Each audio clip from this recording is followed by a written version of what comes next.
guess first of all, in general, to come in here in games 3 and 4 and have to overcome some big deficits in the second half. First game you didn't even have Victor available. Like, what do games like this do for a young team that's really on its first playoff run? Gives you a lot of takeaways, a lot of feedback on things you got to be better on and improve upon, and try to not put yourself in a position when you got to dig yourself out of a hole. And obviously a lot of really good things that lead to some great competitive responses and comebacks and cutting down deficits and then taking control of the game and finishing the job. How soon before the game did you know you'd have Victor available? Yeah, I don't know the time. I mean, it was a long process, obviously, and it had to get, it's not an ankle sprain. So as things are trending, that doesn't mean anything. So to be honest, I don't even know exactly when the final word came down, but just really happy for him to be back out there with his teammates and being able to compete. How did he look to your eyes physically? I thought he looked great. Again, him missing time with the circumstances at hand, I knew he was going to come out chomping at the bit, and sometimes that works for us well, and sometimes it hasn't, not just with Victor, but just as a team. And I think we have to continue to balance that attack mentality, starting off games while still anchoring to our fundamentals and discipline and game plan execution. Mitch, what was the biggest adjustment you made at the half?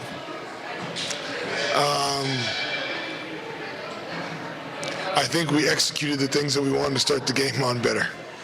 There wasn't a ton of new. There was more clarity and doubling down and picking a fight on a few things that we felt like was the right idea, and we needed to do them better as a group and more together. The second time in this series, Devin's had a big third quarter. What did you see from him in that quarter? We've been talking about Devin for a few months now, and it's interesting because some of these games I feel like he has such an influence on his stat line or his box isn't always as monstrous as we've known before, 32 points or this and that. Tonight he had 11, 6 rebounds, which we needed every one of them, a couple assists, a steal, a block. But he's just become a staple for us in terms of maturity and a stabilizing force on the court. And he is someone that I think I've started to cling to just when it feels like we need a level of consistency, and he's provided that in a lot of different ways for us. Obviously, playing postseason basketball at home was one of the firsts you guys went through. Being on the road, first time as well. What do you make of the way the guys just handled a hostile environment, 2 games? Yeah, I think the games have unfolded in a way that would be pretty clear for us that you can't tiptoe or go into a game with the wrong approach. And on the road, it's probably 4 or 5x that in terms of where the game can slip away and that other team can ride some momentum. And with that being said, they've shown some tremendous gall in the response of where we have been a few times in the second half in the last 2 games, and we got to try to shrink that margin, so to speak, and most specifically raise our floor of level of play, I would say. It seemed like in the third quarter there was a big strategic shift offensively where you took the ball out of Victor's hands, and then because you were able to pull the centers out, it gave you guys so many completely uncontested layups and so much space, and then when they tried to go small on him, he was able to beat Chris Murray or whoever. Can you explain what strategic shift you made in the third quarter, or what the conversation was like at halftime to try to get those principles established, and why you think it worked so well? Yeah, no, I would say honestly, Jared, like the answer to the earlier question, there wasn't a big strategic shift. We executed better. We moved the ball better. We set better screens and rolled more, which put more pressure on the rim, and then that opened up things for others, whether that was the person handling, hitting the roller, or then getting off the basketball when we created a crowd with the roll or that initial penetration. And then I think that's where, we have a lot of dynamic guys, but that is a very good defensive team, specifically when you talk about initial action, whether that's guarding isolation or guarding the bounce or just pick and roll in general, because they have great rim protection and really, really good isolation one-on-one defenders. And so we needed some kick acrosses, we need some kick aheads in transition, and then we flowed better, I think, into trying to get some pressure on the rim with rolling, with spacing, and then when we saw crowds, we passed the ball. How do you feel like De'Aaron's ability to manage space today compared to earlier in the series, and how well do you feel like he figured out the gravity around Victor to kind of create the looks for himself? Might have been his best game as a Spur. I thought he dominated the game in every way. I thought in the first half, when things weren't going our way and we weren't playing well, I think De'Aaron had the disposition that we were looking for. I thought he played the game. I thought he worked the game. I thought he played with pace. I thought his defense was consistent. And when everybody else got on the same page, he took over, and then he started scoring. He started spoon-feeding his teammates, and I thought he completely took over the game. Going back to Victor and knowing what he had to go through to get on the floor tonight, did you find yourself just kind of holding your breath every time he hit the ground and knowing he can't take another blow like that? I didn't, to be honest. I've learned to trust that young man, and I'm rolling with him, and I think the challenge now is for him to continue to play the way he did in the second half for the whole game. And when he does that, we'll be tough. But if he doesn't do that, there's a ripple effect for our team, and that's the responsibility that comes with being the face of the franchise and the best player.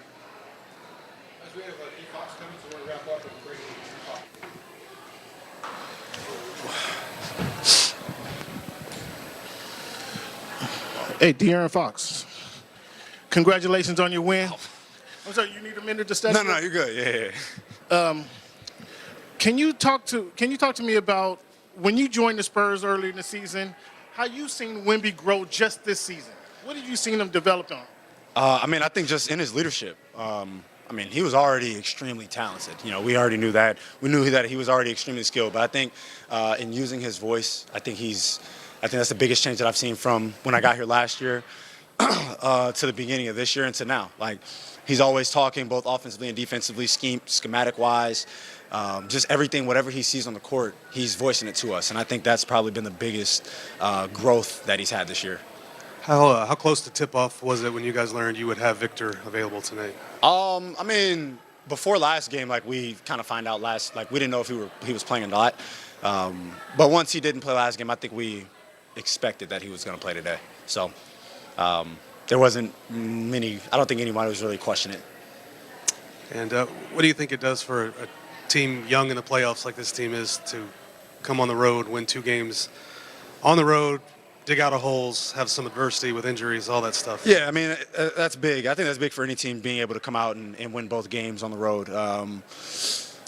Obviously, this team, they were playing well, but I think for us, at least tonight, or at least today, not as much in Game 3, I think we dug ourselves a hole because of the way that we were playing. We weren't passing the ball, we weren't moving the ball enough, we were turning the ball over, we weren't taking good shots, and that led to them getting out in transition, living in the paint. When they got threes, it was the threes that they wanted. It wasn't the threes that we were forcing them to take, and that was on us. And I think that's why they had the most. I think that was the most they've had in a half this series. So we knew that when we got in that hole, we just had to figure out a way to play the right way, not necessarily play better. If you don't make shots, it is what it is. Shake their hands, you go the other way.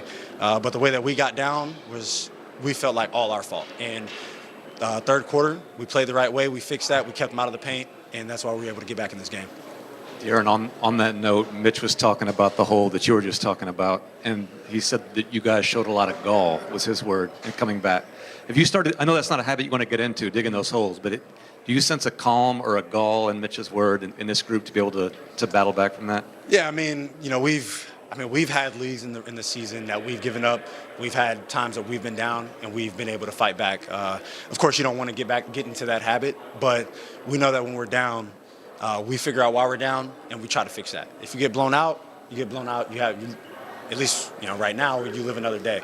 But we were able to come into halftime, talk about it, with each other. Obviously, our coaching staff is telling us what they need to tell us, but whenever you're hearing it from guys in the same uniform, you kind of, I wouldn't necessarily say you take it the wrong way, but it's a little different when you hear it from guys that are out there on the court with you.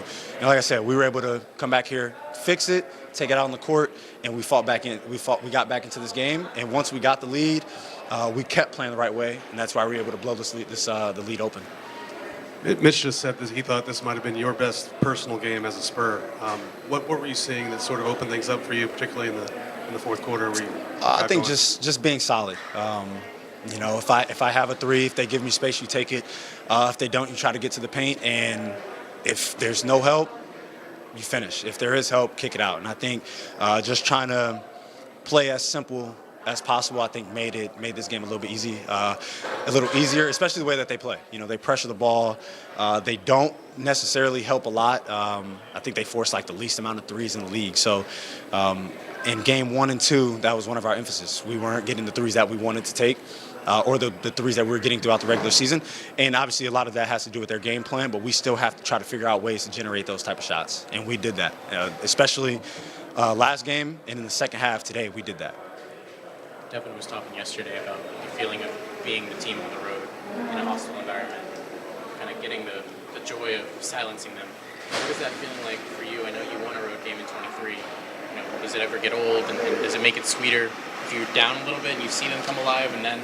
Oh, I mean, I don't know what it is. I love road games. I've always been that way. And yeah, in 23, I told those guys, I'm like, and we were on the brink of elimination whenever we did it, and we came in and won by like 25. So, and that's what you're either going to get a desperate team or you're going to get a team who's ready for their season to be over. And at that moment, we were desperate. So. We knew that this would be a big game, a game that they wanted, because they could either go back to our place down 3-1 or go back 2-2 and you feel good about yourself. So us being able to come in and take this type of win, I think that would put our backs against the wall a little bit if you lose this game, go back in 2-2. Obviously, we still have home court advantage, but you feel a little bit differently whenever you go into games with a different outcome. I mean, Devin used the word villain. Like he loved the feeling of like taking the fun and excitement from the fans. And this is the second game in a row. You guys have flipped the game like so quickly. It's kind of crazy. Do you enjoy that feeling where you feel the air come out of the room? Yeah, I mean, one, it's a game of runs. Those things definitely happen. But yeah, especially when a team gets up by, I don't know if they were up by 20. Was their biggest lead 20? 19, yeah. Like you feel the electricity in a building, especially in a playoff game when you get up like that. And then you slowly start seeing the lead dwindle down, the crowd kind of goes away, shots start getting a little bit tighter. And I think we felt that. And once, we tied the game up, you start feeling good about yourself. Obviously, as a team, we always feel like we just try to make sure we put ourselves in position to win. And whenever we got the lead down and we went into the fourth quarter, we have all the momentum. It's a tie game, yes, but their shots start feeling a little tighter. Our shots start feeling a little looser because we were able to fight back. And that's the way that the fourth quarter went as well. Thank you. Yep.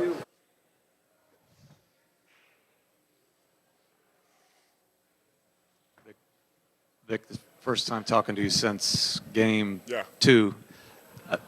To run that back, how scary of a moment that was that for you, that injury, and what was the last several days like trying to get back?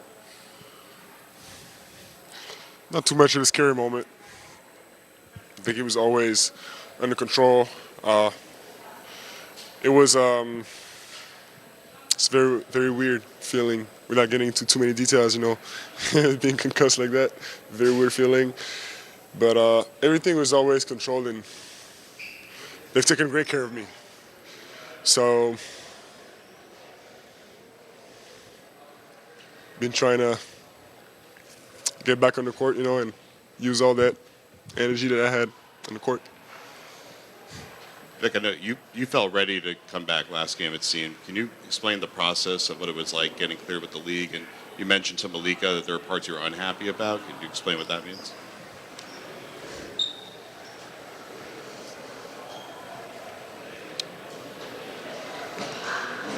I won't get into the details. I don't want it to become a distraction.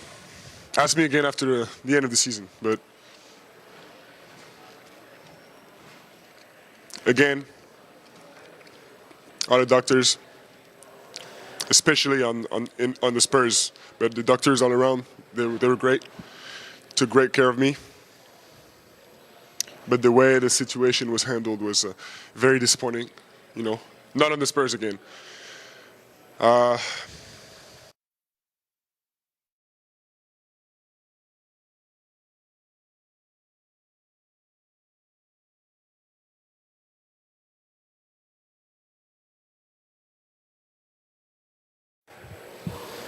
are you feeling right now? Feeling great. Feeling great. No, I mean, I've been feeling great. Even conditioning-wise, I did some cardio 2 days ago, so I'm fine. It was similar to the game played without you in terms of digging a hole and working your way out of it. I know that's not a habit you want to get into, but what is it about the way this team handles those situations that enables you to overcome those deficits? Yeah, we need to find the answers, before having our back against the wall. But that also shows us the strength of our team. In adversity, we stick together. We get closer to each other. We feed off of each other's energy. When you set out the games, what did you see or what did you learn about yourself or the team while you were watching from the sidelines? Same thing I just said. We got this connection. I think there's no useless drama in between us, We thrive when we do the invisible efforts that benefit others.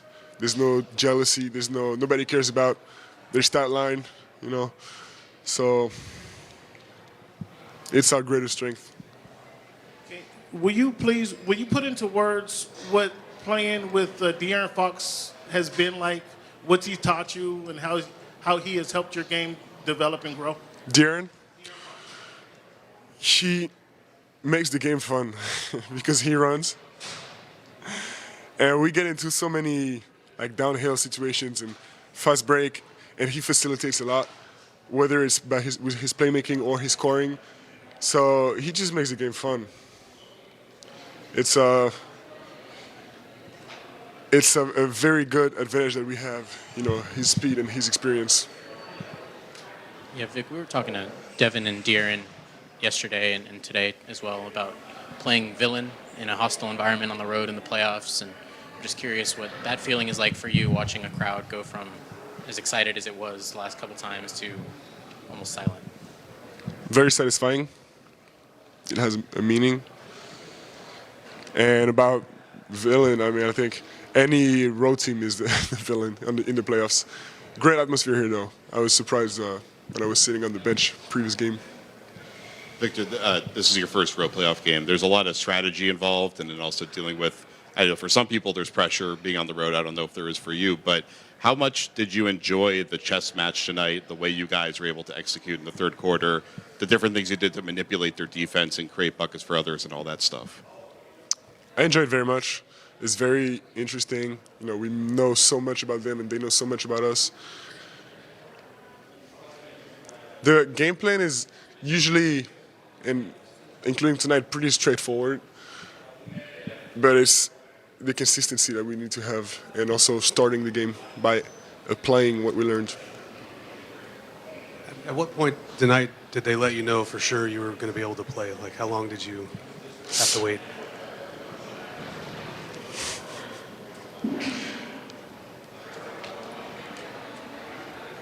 I want to answer this question. Anyone else? Right here in the middle. They, who do you mean by they? Let me ask you a question. Who do you mean by they?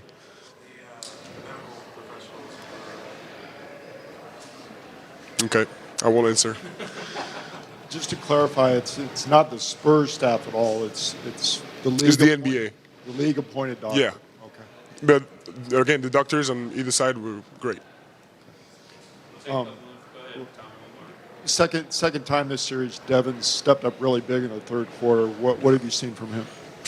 His impact, a lot of his impact, you don't see on the sheet.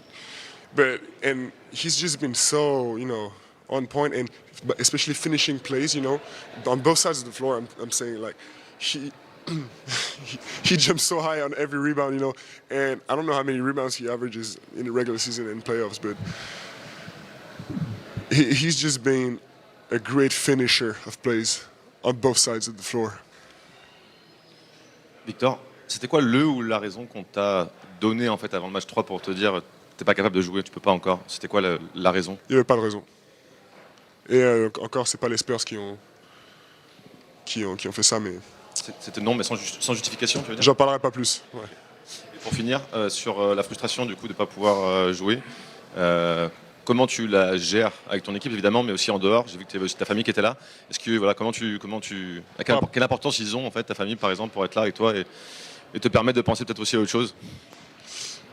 Ouais, c'est très bien qu'ils soient là. Sur les jours off, c'est génial de pouvoir décompresser et penser à autre chose. J'ai découvert un peu la ville de Portland, vu qu'il faisait beau. Je sais pas ce que tu en as pensé, mais c'était super, c'était très verdoyant. Magnifique, franchement. Ouais. Mais quand il fait beau, mais apparemment ça arrive rarement. Mais oui, non, c'est super de les avoir, de pouvoir décompresser, faire des activités. Et qu'ils soient là à côté du terrain, c'est un bonus. Et pour finir, sur les 4 premiers matchs, est-ce que tu es rassuré de ce que tu as vu? Tu en as parlé un petit peu en anglais juste avant, mais sur les hauts, les bas qu'il y a eu, les gros déficits de points, les grosses remontées, est-ce que tu es rassuré? Est-ce que tu penses que vous en êtes là où vous devriez être ou pas? Je suis pas dans un état où je me sens rassuré parce que la série n'est pas finie et c'est que le premier round. Mais je suis pas inquiet non plus. C'est les playoffs, il faut faire le job.